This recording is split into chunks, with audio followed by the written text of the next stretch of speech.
Sa gitna ng tensyon sa West Philippine Sea, patuloy na lumalawak ang nasisira nating mga bahura dahil sa iligal na aktibidad ng mga dayuhan. Ayon sa Climate Change Commission, hindi lang Pilipinas ang maaapektuhan kung hindi ito mapipigilan, kundi maging ang iba pang mga bansa. Si Clazel Pardilla sa Sentro ng Balita Live. Naomi, aabot na sa 12,000 ektarya ang pinsala sa West Philippine Sea, dulot umano ng panghihimasok ng China sa ating teritoryo at iba pang ilegal na aktibidad rito. Ang ilegal na pagtatayo ng istruktura ng China, pagbasak ng mga bahura, panilimasang malalaking kadibi at iba pang ilegal na aktibidad sa West Philippine Sea, nagdulot na ng 12,000 ektaryang pinsala sa ating teritoryo, ayon sa Climate Change Commission ng Pilipinas. More than 8,000 of which is attributable to the activities of China and also with activities of Vietnam specifically. Ang Pilipinas po ho, wala pa ho siguro doon sa 1,000 or even 500 hectares of which. But insofar as the cost, really unimaginable, irreparable. Kung magpapatuloy ito, babala ng komisyon, posibleng lumawak pa ang pinsala sa West Philippine Sea. Hindi lamang anya ito banta sa food security ng Pilipinas, kundi pati sa iba pang bahagi ng mundo.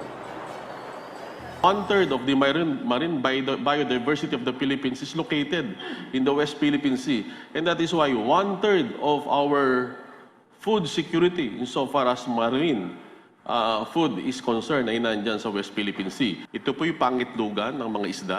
Dito lumalaki yung mga isda at yung mga isdang yan na hindi naman mananatili lang sa Pilipinas. Yan ay tutungo sa buong rehiyon. Kapag dinurog natin yan at winasak natin, hindi lamang ang Pilipinas ang magkakaroon ng problema, kung hindi ang buong rehiyon o ang buong mundo. Sa kabila ng tahasang pangaangkin ng China sa ating teritoryo, ipagpapatuloy ng Philippine Coast Guard, katuwang ang iba't ibang ahensya ng gobyerno ang pagtindig sa karapatan sa West Philippine Sea. Gaya na lamang ng transparency campaign ng PCG na itinuturing na matagumpay ng ahensya. Isinasama ng PCG ang mga mamamahayag sa resupply mission at iba pang operasyon sa West Philippine Sea. Layo nitong maimulat ang kamalayan ng mga Pilipino at ng buong mundo sa tunay na kalagayan sa West Philippine Sea na alinsunod sa nais ni Pangulong Ferdinand R. Marcos Jr.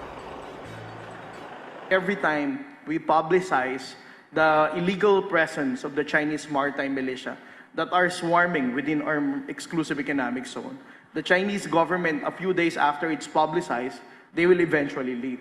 Based on the recent survey, more Filipinos now are aware of what's happening in the West Philippine Sea. And more than 80% Filipinos are supportive with our efforts in responding to China threat in the West Philippine Sea. More countries are extending security cooperation.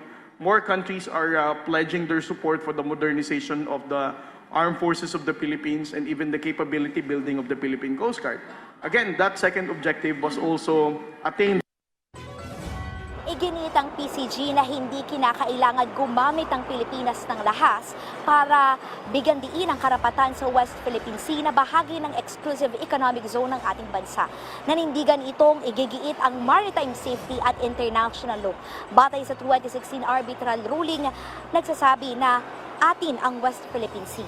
Sa ngayon ay may advanced satellite na ginagamit ang PCG sa pagmomonitor sa ating teritoryo para sa pagpapaigting sa pagpapatrolya sa West Philippine Sea.